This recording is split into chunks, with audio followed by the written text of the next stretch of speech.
اعوذ باللہ من الشیطان الرجیم بسم اللہ الرحمن الرحیم هل ينظرون إلا تأويله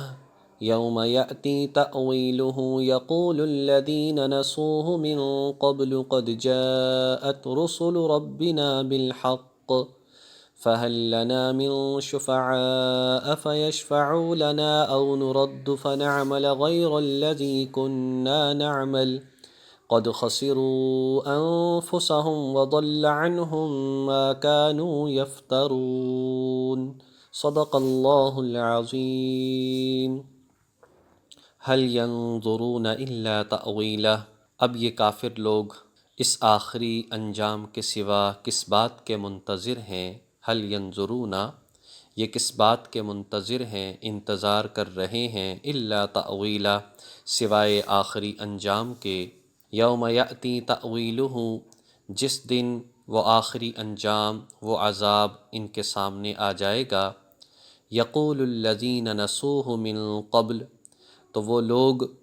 کہیں گے کہ جو اس عذاب کو، اس آخرت کو بھول چکے تھے اس سے پہلے، قد جاءت رسل ربنا بالحق، کہ بے شک ہمارے پاس ہمارے رب کی طرف سے حق لے کر پیغمبر آئے تھے، فہل لنا من شفعاء فیشفعوا لنا، تو پس کیا اب ہمارے لیے کوئی سفارشی ہیں جو ہمارے لیے سفارش کریں، او نرد فنعمل غیر الذی کنا نعمل، یا ہمیں واپس لوٹا دیا جائے تو ہم ایسے عمل کریں گے کہ جو ہم پہلے نہیں کرتے تھے، یعنی جو عمل دنیا میں ہم کیا کرتے تھے اس سے ہٹ کر اب ہم اچھے عمل کریں گے۔ قد خسروا انفسہم، بے شک ان لوگوں نے اپنے آپ کو خود نقصان میں ڈالا، وضل عنہم ما كانوا یفترون، اور گم کر دیے جائیں گے وہ سب ان سے کہ جو یہ لوگ گھڑا کرتے تھے، جو یہ باتیں اپنی طرف سے بنایا کرتے تھے کہ ہمیں سفارشی میسر ہوں گے، ہمیں مددگار میسر ہوں گے، ہم عذاب میں نہیں جائیں گے، تو یہ ساری کی ساری باتیں ان سے ختم کر دی جائیں گی، گم کر دی جائیں گی۔ دراصل قرآن کریم وہ کتاب ہے جو پہلی تمام آسمانی کتابوں اور صحیفوں سے اعلیٰ بھی ہے اور محفوظ ترین بھی ہے۔ اس سے قبل آیت کریمہ میں اللہ تبارک و تعالیٰ نے یہ بات ارشاد فرمائی کہ اس قرآن پاک نے ہر بات کو کھول کھول کر بیان کر دیا ہے، یہ ہدایت ہے، یہ رحمت ہے، اس نے اچھوں کے انجام کو بھی بیان کیا اور برائی کرنے والوں کے انجام کو بھی بیان کیا ہے۔ لہٰذا یہ لوگ جو کفر اختیار کیے ہوئے ہیں، یہ کس بات کے منتظر ہیں؟ جب ہر بات کو کھول کھول کر بیان کر دیا گیا تو یہ لوگ سیدھے راستے کی طرف کیوں نہیں آتے؟ یہ لوگ ایمان کے طرف کیوں نہیں آتے؟ کیا یہ اسی عذاب کے منتظر ہیں جو قرآن کریم نے بے ایمانوں کا، کفار کا، فاسقوں اور فاجروں کا ذکر فرمایا ہے؟ قرآن کریم نے جو اہل ایمان کو بشارتیں دی گئیں اور اہل کفر کو عذاب سے ڈرایا گیا ہے، ان وعیدوں کا اور ان خوشخبریوں کا گویا کہ آخرت کا جو تذکرہ کیا ہے وہ تعویل کے لفظ کے ساتھ کیا کہ هل ينظرون الا تأویلہ، کہ یہ لوگ کیوں سیدھے راستے کی طرف نہیں آتے؟ کیا یہ اس آخری انجام کا انتظار کر رہے ہیں؟ وہ آخری انجام کہ جب وہ ان کے پاس آ جائے گا تو یہ دو طرح کی، اس صورت میں دو طرح کی خواہشیں کریں گے۔ ایک تو خواہش یہ کریں گے کہ ہمارے پاس بے شک پیغمبر آئے تھے، ہمیں خبردار کرنے والے آئے تھے، کیا آج ہمارے سامنے کوئی سفارشی ہے جو ہمارے لیے سفارش کر سکے؟ دراصل بات یہ تھی جب ان سے کہا جاتا کہ یہ بتاؤ کہ کائنات کو کس نے بنایا ہے، تمہیں کس نے پیدا کیا ہے، تو قرآن پاک میں آتا ہے کہ یہ کہتے کہ صرف اللہ نے اس کائنات کو بنایا ہے، تو پھر کہتے کہ اچھا جب اللہ ہی کی ذات نے بنایا ہے تو تم اللہ کے ساتھ کسی اور کو شریک کیوں کرتے ہو؟ تو کہا کہ کائنات کو تو اللہ نے بنایا ہے، لیکن کچھ نہ کچھ اللہ تعالیٰ نے اس کائنات کی چیزیں لوگوں کے سپرد کر دی ہیں،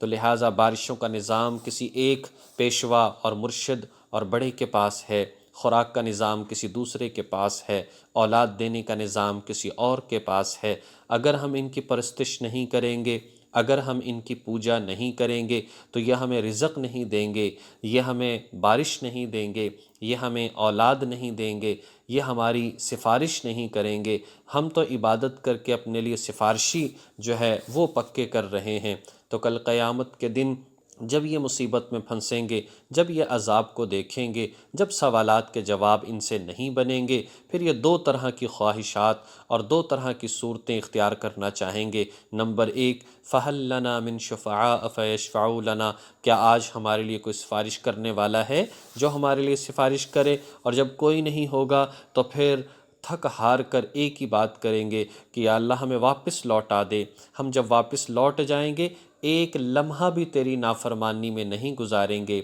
ایک لمحہ بھی تیرے احکامات کو نہیں توڑیں گے، لیکن بات یہ ہے نہ تو اللہ کی اجازت کے بغیر کوئی سفارشی میسر آئے گا اور نہ ہی وہاں سے واپس آنے کا کوئی راستہ ہے۔ بس جو چلا گیا وہ اب کبھی نہیں آئے گا، نہ بتانے کے لیے آ سکتا ہے، نہ ہی اس کو مہلت دی جا سکتی ہے۔ آج موقع ہے، آج سانس ہے تو چانس ہے، آج موقع ہے۔ انسان کو چاہیے اس کو غنیمت جانے، انسان کو چاہیے کہ مرنے سے پہلے مرنے کی تیاری کرے۔ آج عقل مند سمجھدار وہی کہلائے گا کہ جس نے اپنے نبی کی باتوں کو سچا سمجھا، جس نے قرآن کریم کی تعلیمات کو سچا سمجھا اور بن دیکھے ان باتوں پر ایمان لایا اور تیاری میں لگ گیا۔ اس لیے کہ قرآن کریم ہدایت کس کے لیے ہے؟ یؤمنون بالغیب، جو غیب پر ایمان لاتے ہیں۔ اور اگر غیب پر ایمان نہ لایا، عذاب کو دیکھ کر ایمان لایا، تو وہ دیکھ کر عذاب کو پھر ایمان لانا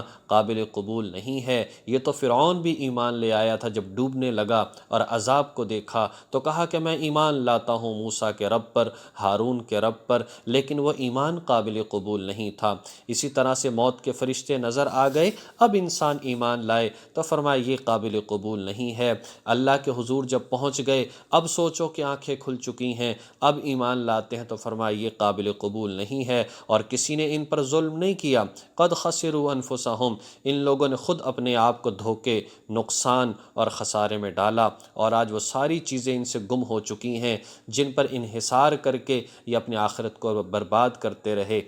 جس اولاد کی خاطر پیسہ کمایا اور اس میں جائز نہ دیکھا، اس میں ناجائز نہ دیکھا، آج یہ اولاد بھی کام نہیں آ رہی۔ جن رشتہ داروں کے سامنے عزت بنانے کی کوشش کی، حلال نہ دیکھا، حرام نہ دیکھا، آج وہ کام آنے والے نہیں ہیں۔ جن والدین کی خاطر ایسا کیا، جن دوست احباب کی خاطر ایسا کیا، آج کوئی کام آنے والا نہیں ہے۔ آج اپنے اعمال کام آئیں گے، آج حضور علیہ الصلاۃ والسلام کی سفارش کام آ سکتی ہے، لیکن وہ بھی اسی صورت میں ہے جب کہ انسان اس طرح کے اعمال اختیار کر لے۔ اس لیے ہمیں یہ بات چاہیے کہ ہم ایسے سفارشی اپنے لیے اکٹھے کریں جو کہ کل قیامت کے دن اللہ کی اجازت سے سفارش کر سکیں، یعنی اللہ کی طرف سے ان کو اجازت ہو۔ اور اس میں یہ ہے ایسے یعنی مثال کے طور پر حافظ قرآن یا خود حفظ کر لیں، نہیں اپنے بچوں میں سے کسی کو حافظ بنا دیں، یہ بھی نہیں ہو سکتا تو کم از کم حفاظ کرام کو اچھی نیت کے ساتھ دیکھا جائے